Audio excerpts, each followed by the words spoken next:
Hello, Leo. Welcome or welcome back. Let's see what messages want to come through for you.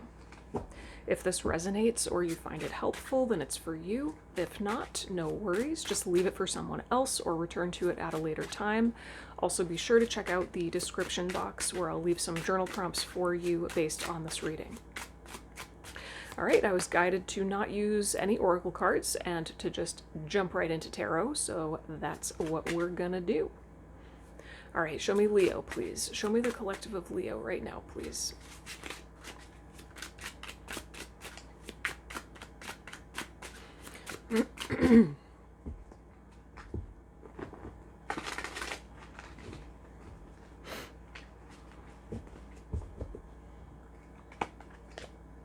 Ace of Cups. Seven of Swords. Nine of Wands. Yeah.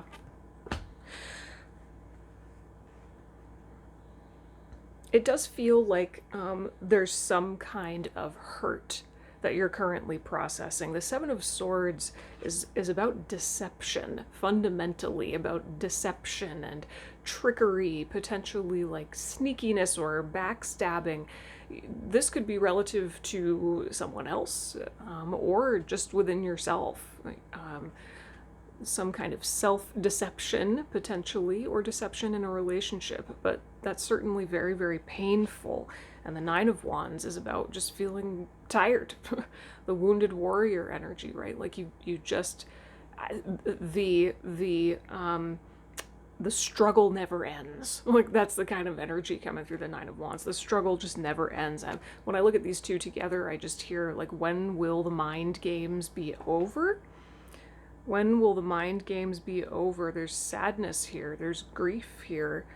The fact that we have two people showing up here in these three cards, to me, that means this may be relative to a relationship in your life. Someone who you're just running into conflict with over and over and over again.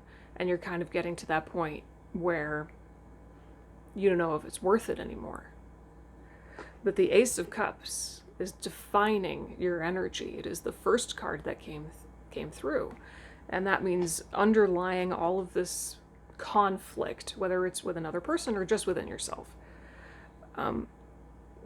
You're feeling really connected to your own potential for self-love. Maybe self-love looks like walking away from this relationship, or maybe self-love now looks like handling it differently, talking to yourself differently, raising your own standards. Infinite possibilities, right? But your energy is currently defined by this Ace of Cups. That means I think you're really starting to focus more on how you can fill your own cup. Prioritize yourself, prioritize your own heart, your big, beautiful heart, right? And step out of this endless loop of struggle once and for all, okay?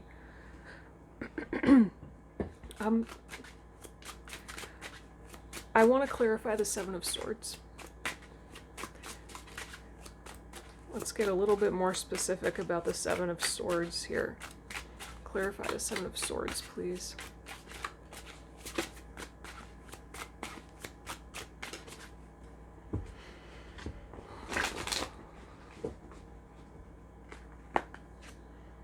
King of Pentacles. Oh, I should probably show it to you. King of Pentacles. Death. Ooh.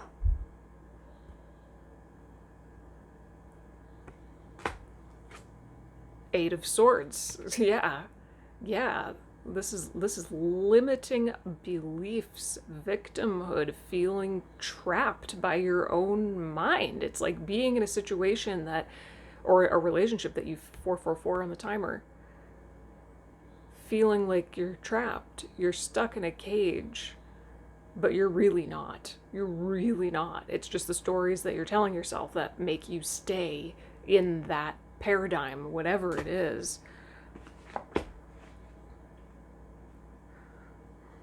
There's something very enticing about it, but in order to break free of this negative pattern or relationship, you've got to basically kill off, transmute or alchemize your own limiting beliefs about the situation. If it is another person that you're involved with, I feel like there's something potentially very enticing about them, obviously, or you wouldn't keep staying in a relationship that was making you feel tired and exhausted and worn out and depleted.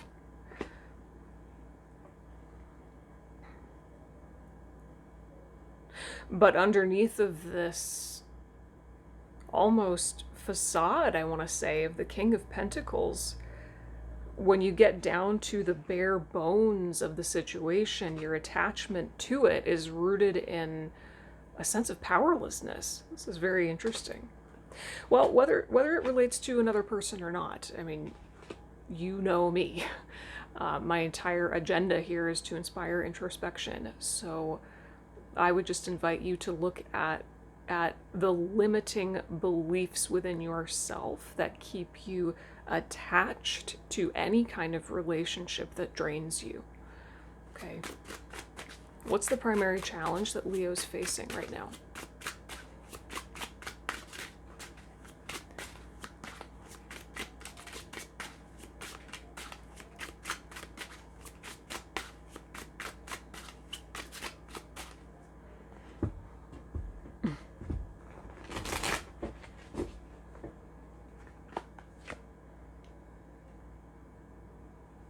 Okay, the Tower. Six of Swords. Yeah. Five of Swords. Wow. You're getting the tough ones. Okay. Look at the bottom. The Lovers. Yeah. Lovers at the bottom of the deck.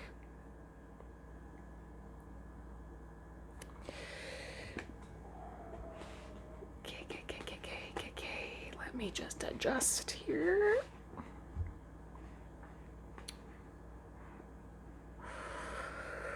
Okay, so the Lovers being at the bottom of the deck, that means it's in shadow. That means it's like the underlying energy here in your challenge. And what this means is you're struggling to choose yourself. You're struggling to choose yourself in some way, in some situation.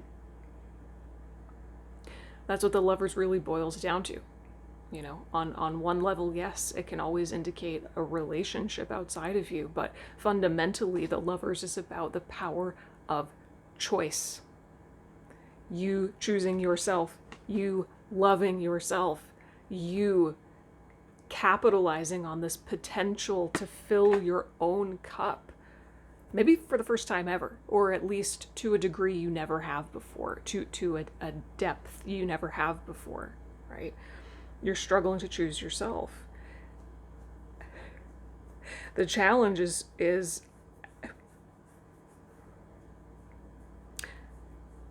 you've got to let that Tower fall. You've got to let the Tower card happen. Even if it's just internally. That essentially means, going back to this Death card, letting all of the falsehoods that have been erected, letting them collapse, and facing the bare bones of a situation, facing the reality of a situation, letting everything that is not authentic fall so that you can deal with what is real. This could be externally or internally. You can totally have an internal Tower card moment, right? But with the Six of Swords, there's some indication of moving on, potentially, literally, physically leaving a relationship, or at the very least, moving on from these old limiting beliefs that cause disturbance and turbulence, and lack of security in your life, right? Yeah. The Five of Swords. Let me just channel through this. Hang on. I'm hearing you say to me, I don't want to do this, but I have to. So what is that? What is that for you in your life, in your situation, whatever it is? If this reading resonates with you, there's something you know you have to do. There's a tower that needs to fall. There's limiting beliefs that need to go. There's a relationship that needs to be evolved out of, potentially, or at least changed. There's something you know you need to do that you really don't want to. At least just say what that is out loud to yourself. Okay?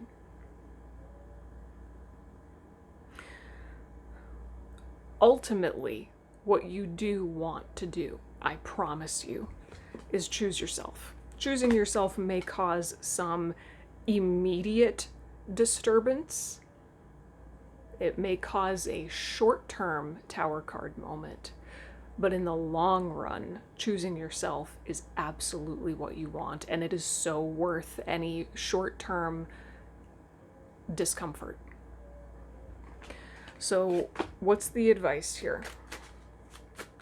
So far, wait a minute. Yeah, no, well, I feel like for some of you, this could be,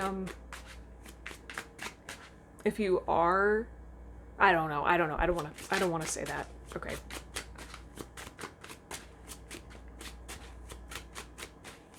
What's the advice? Let's wrap it up with some advice. What's the advice for Leo at this time? I don't want to make assumptions or start reaching. Every single one of you is going to be in a different, unique situation. What's the advice? Queen of Pentacles. Interesting. Interesting that this initial Seven of Swords was clarified by the King of Pentacles, and this was representing potentially like someone who is very enticing to you for some reason, and that's why you keep engaging with them even though it's draining you. So the Queen of Pentacles to me is like, it's saying, what is it about this person that's so enticing? Find it in yourself. Stop looking for, I don't know what, a sense of security in someone else, a sense of security, a sense of abundance, maybe even just earth energy. I mean, we're talking about King and Queen of Pentacles here, so this could be you dealing with an earth sign, Capricorn, Taurus. The other one, oh my God.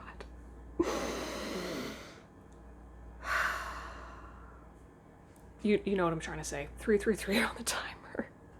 I'm telling you, my mind is shot after getting married, and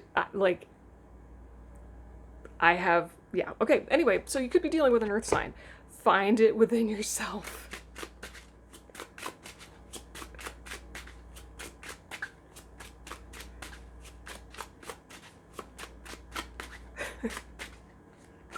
I can't believe that, oh my God. Woo. The Magician, okay.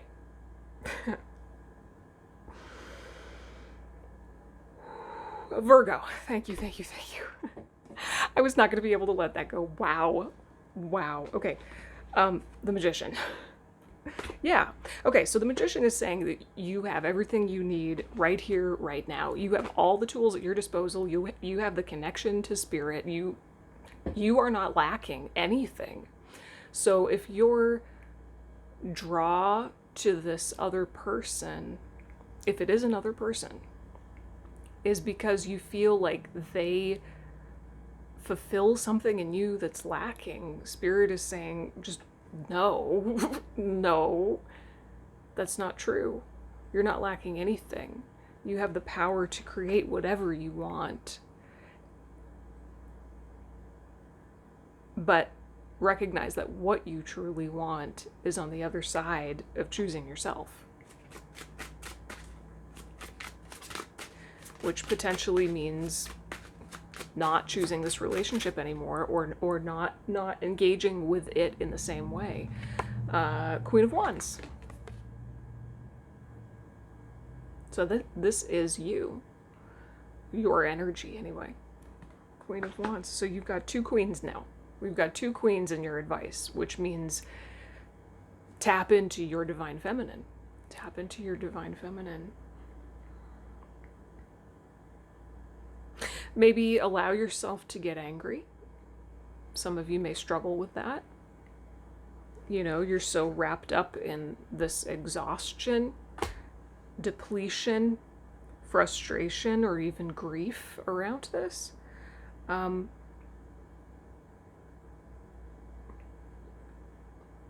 You may not allow yourself to access anger.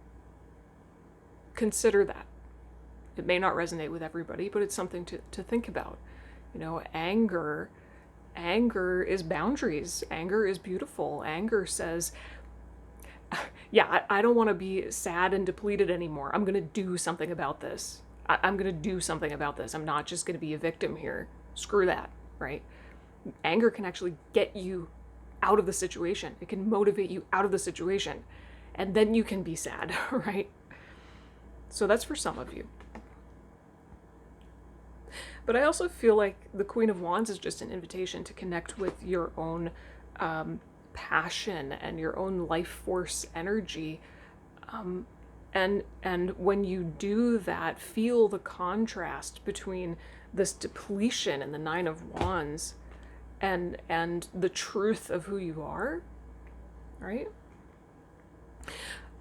Connecting with your divine feminine really is about self-love and raising your standards.